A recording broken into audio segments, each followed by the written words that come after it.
In 1950, one of the poorest and most isolated countries in the world made an unexpected move. And that move dragged the entire world into war in an instant.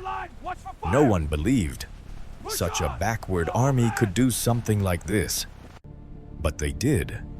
And the real question is, how did this army, that had almost nothing back then, become one of the most dangerous military forces in the world today? And more importantly, are they really that powerful? Or is the world living inside a fear? In 1950, the army of North Korea suddenly invaded the South. The man behind this attack, Kim Il-sung. But here's something strange. This army wasn't modern. Their weapons were outdated, their technology was limited, but they had one advantage: numbers, discipline, and fearlessness. Thousands of soldiers kept advancing, supported by Soviet tanks. They almost won at first, but then the United States and its allies joined the war. And suddenly, this small army was facing the most powerful forces in the world. The war ended, but for North Korea, the real fear was just beginning. Because now they knew, in the next war, they might not be so lucky. So the entire country changed. Economy, second priority. People, they could wait. But the army was above everything. Millions were trained as soldiers. Even children were raised with military discipline from a young age.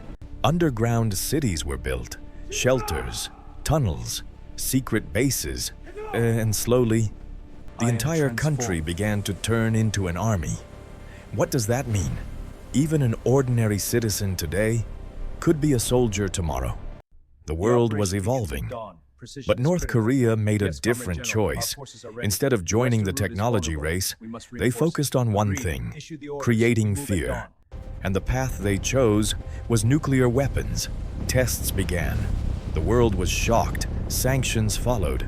But they didn't stop, because their goal was no longer to fight, but to make sure no one dares to start a war. In other words, winning without fighting. Today, the North Korean military is still not fully understood, but we do see some things.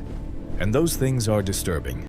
Long-range missiles, hypersonic tests, massive artillery forces, and perhaps most importantly, cyber warfare.